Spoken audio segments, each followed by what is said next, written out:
রাধে কৃষ্ণ বন্ধুরা, কেমন আছেন আপনারা? আশা করি সবাই ভালো আছেন।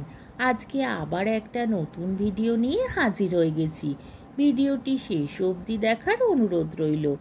আজকের গল্প রাজশেখর বসু দক্ষিণ রায়। আজকে গল্পের তৃতীয় পর্ব বা শেষ পর্ব। রাত্রি 10টার সময় বকুবাবু তার অফিস ঘরে ঢুকে দারোয়ানকে বলে দিলেন যে তার অনেক কাজ, কেউ যেন বিরক্ত না করে। এবার আর শোবার ঘরে নয়, কারণ গিন্নি থাকলে তপস্যার বিঘ্ন হতে পারে। বকুলাল ইজি চেয়ারে শুয়ে এই মর্মে একটি প্রার্থনা রুজু করলেন। হে ব্রহ্মা, বিষ্ণু, মহেশ্বর, দুর্গা, কালী ইত্যাদি, পূর্বে তোমরা একবার আমার মান রেখেছিলে, আমিও তোমাদের যথাযোগ্য পুজো দিয়েছি।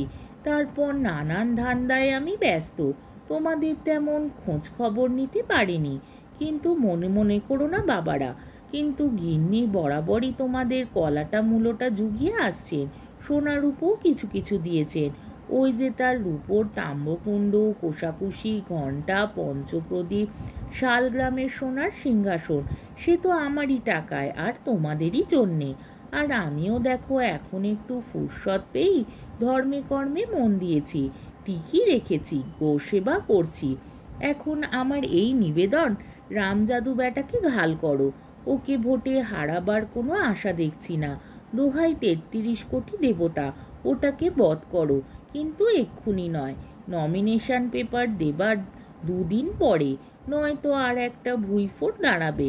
কলেরা, বসন্ত, বেরি বেরি, হার্টফেল, গাড়ি চাপা যা হয়। আমি আর বেশি কি বলবো, তোমরা তো হরেক রকম জানো। দাও বাবারা, বজ্জাত বেটার ঘাড় মোটকে দাও, রেমোর রক্ত দাও, রক্তং দেহি, রক্তং দেহি। বকুলাল বাবু নিবিষ্ট হয়ে এই রকম সাধনা করছেন, এমন সময় সেই ঘরে টুপ করে একটি শব্দ হলো। নরেনের ঠোঁট নড়িয়া উঠিল, আস্তে আস্তে বলিল দ। চ্যাটুর্যে গর্জন করিয়া বলিলেন চুপ রও। বকুবাবুর অফিসের কড়িকাঠে একটি টিকটিকি আটকে ছিল, সে যেমনি হাই তুলে আড়মোড়া ভাঙবে অমনি খসে গিয়ে টুপ করে বকুলালের টেবিলে পড়ল। বকুলাল চমকে উঠে দেখলেন টেবিলের ওপর একটি টিকটিকি, আর তার নিচেই একখানা পোস্টকার্ড। পোস্টকার্ডটি পূর্বে নজরে পড়েনি, এখন বকুবাবু পড়ে দেখলেন তাতে লিখছে, মহাশয়, শুনছি আপনি ইলেকশনে সুবিধা করে উঠতে পারছেন না। যদি আমার সাহায্য নেন আর উপদেশ মতো চলেন, তবে জয় অবশ্যম্ভাবী। কাল সন্ধ্যায় আপনার সঙ্গে দেখা করব। ইতি শ্রী রামগিরিধর শর্মা। বকুলাল উৎফুল্ল হয়ে বললেন, জয় মা কালী, জয় বাবা তারকনাথ, ব্রহ্মা বিষ্ণু পীর পয়গম্বর। এই পোস্টকার্ডখানি তোমাদেরই লীলা, তা আমি বেশ বুঝতে পারছি। কাল তোমাদের ঘটা করে পুজো দেব, নিশ্চিন্ত থাকো। তারপর খুব মনে মনে বললেন, যাতে দেবতারাও টের না পান। বিশ্বাস নেই, আগে কাজ উদ্ধার হোক, তখন দেখা যাবে। সমস্ত রাত, তারপর সমস্ত দিন বকুবাবু ছটফট করে কাটালেন। যথাকালে রামগিরিধর শর্মা দেখা দিলেন। ছোট্ট মানুষটি, মেটে মেটে রং, ছুচলো মুখ, খাঁড়া খাঁড়া কান, পরনে পাটকিলে রঙের ধুতি, মেরজাই গায়ের রঙের সঙ্গে বেশ মিশ খেয়ে গেছে। কথা কখনো হিন্দি কখনো বাংলা। বকুলাল খুব খাতির করে বললেন, বৈঠিয়ে, আপনি আর্য সমাজী? রামগিরিধর বললেন, নহি নহি। বকু জিজ্ঞাসা করলেন, মহাবীর দল, প্যাক্টওয়ালা, কৌশিল তোর, চরকাবাজ? রামগিরিধর ওসব কিছুই নন, তিনি একজন পলিটিক্যাল পরিব্রাজক। বকুবাবু ভক্তি ভরে পায়ের ধুলো নিলেন। রামগিরিধর বললেন, বসো, হুয়া হুয়া। তারপর কাজের কথা শুরু হলো। রামগিরিধর জানতে চাইলেন বকুবাবুর রাজনৈতিক মতামত কি। তিনি স্বরাজি না অরাজি, না নিমরাজি না গড়রাজি? বকু বললেন, তিনি কোনোটাই নন, তবে দরকার হলে সবটাইতেই রাজি আছেন। তিনি চান দেশের একটু সেবা করতে, কিন্তু রামজাদু থাকতে তা হবার জো নেই। রামগিরিধর বললেন, কোনো চিন্তা নেই, তুমি ব্যাঘ্র পার্টিতে জয়েন করো। বকুবাবু আঁতকে উঠলেন।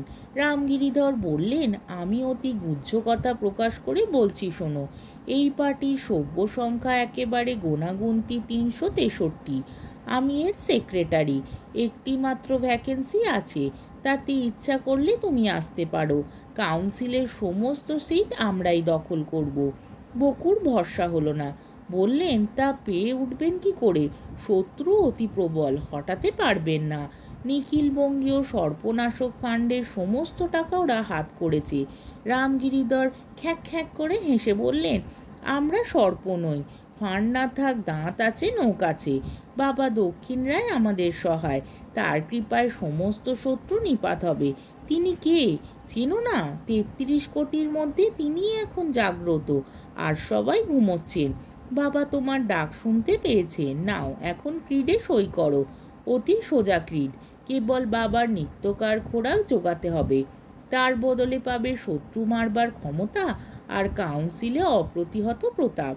কিন্তু গভর্নমেন্টের মাংসও বাবা খেয়ে থাকেন। বংশলোচন বাধা দিয়া বলিলেন, ও কি চাটুর্যে মশাই? চাটুর্যে কহিলেন, হ্যাঁ হ্যাঁ মনে আছে। আচ্ছা, খুব ইশারায় বলছি। রামগিরিধর বুঝিয়ে দিলেন, একেবারে রামরাজ্য হবে। শত্রুর বংশ লোপাট, সবাই ভাই ব্রাদার। দিব্যি ভাগ বাটোয়ারা করে খাবে। সকলেই মন্ত্রী, সকলেই লাট। কিন্তু ওই রামজাদুটা ঢিঠ হবে তো? ঢিঠ বলে ঢিঠ, একেবারে ঢয়ে দীর্ঘই ঢিঠ। তাকে তুমি নিজেই বধ করো। বকুবাবুর মাথা গুলিয়ে গিয়েছিল। এইবার তার কৃত্রিম দন্তে অকৃত্রিম হাসি ফুটে উঠল। ক্রিট সই করে দিয়ে বললেন, বাবা দক্ষিণ রায় কি জয়। রামগিরিধর বললেন, হুয়া হুয়া, আর সব ঠিক হুয়া। এই স্থির হলো যে কাল 5 প্যাসেঞ্জারে বকুবাবু তার সুন্দরবনের জমিদারিতে রওনা হবেন। সেখানে পৌঁছিলে রামগিরিধর তাকে সঙ্গে করে নিয়ে বাবার আশীর্বাদ পাইয়ে দেবেন। বকুবাবুর মাথা বিগড়ে গেল। সমস্ত রাত তিনি খেয়ালে দেখলেন রামগিরিধর হুয়া হুয়া করছে। রামরাজ্য, কাউন্সিলে অপ্রতিহত প্রতাপ, লাট মন্ত্রী, এসব বড় বড় কথা তার মনে ঠাঁই পায়নি। রামজাদু মরবে আর তিনি কাউন্সিলে ঢুকবেন, এইটাই আসল কথা। তারপর রামরাজ্যই হোক আর রাক্ষস রাজ্যই হোক, দেশের লোক বাঁচুক বা বাবার পেটে যাক, তাতে তার ক্ষতিবৃদ্ধি নেই। তারপর সুন্দরবনে গভীর অমাবস্যা রাত্রে বাবা তাকে দর্শন দিলেন। বিনোদ বলিলেন, চাটুর্যে মশাই আপনি বড় ফাঁকি দিচ্ছেন। বাবার মূর্তি কীরকম তা বলুন। চাটুর্যে বলিল, বলবো না, ভয় পাবে, বিশেষ করে এই উদোটা। উদো বলিল, মোটেই না। হাজারিবাগে থাকতে কতবার আমি রাত্রিরে একলা উঠেছি, বউ বলতো।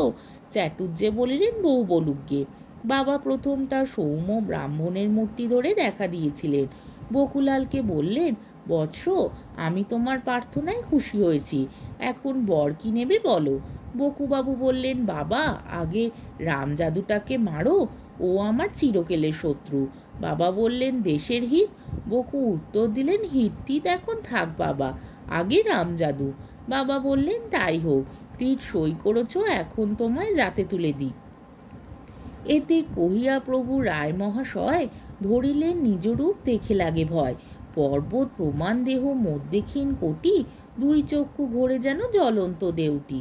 হলুদ বরণ তনু তাহে কৃষ্ণ রেখা, সোনার নিকষে যেন নীলাঞ্জন লেখা। কড়া কড়া খাড়া খাড়া গোপ দুই গোছা, বাঁশঝাড় যেন দেয় আকাশেতে খোঁচা।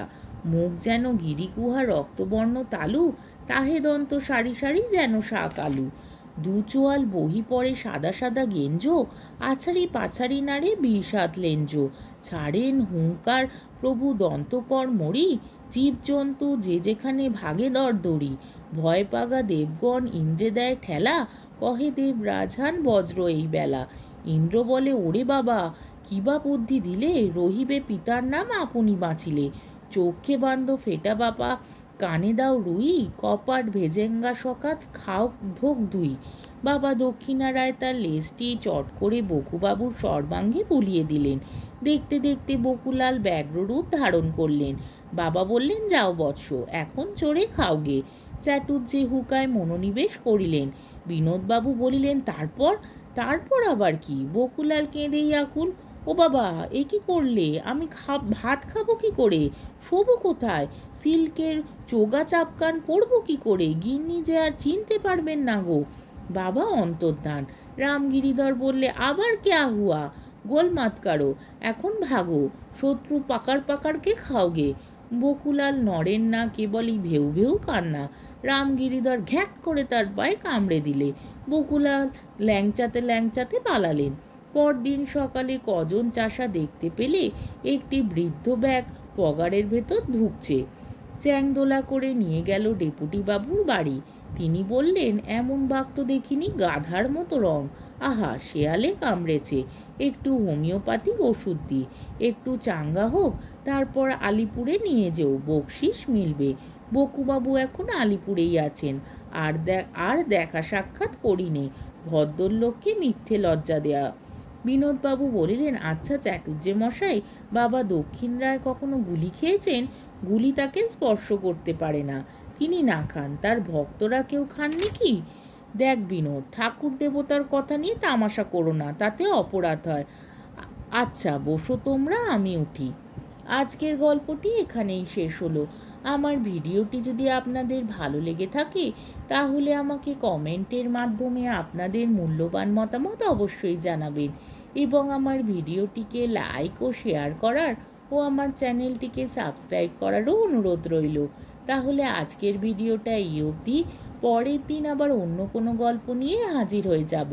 ততক্ষণ পর্যন্ত আপনারা সবাই ভালো থাকবেন, সুস্থ থাকবেন, সাবধানে থাকবেন এবং আমার ভিডিওটি দেখতে থাকবেন। তাহলে আজকে আসি। রাধে কৃষ্ণ।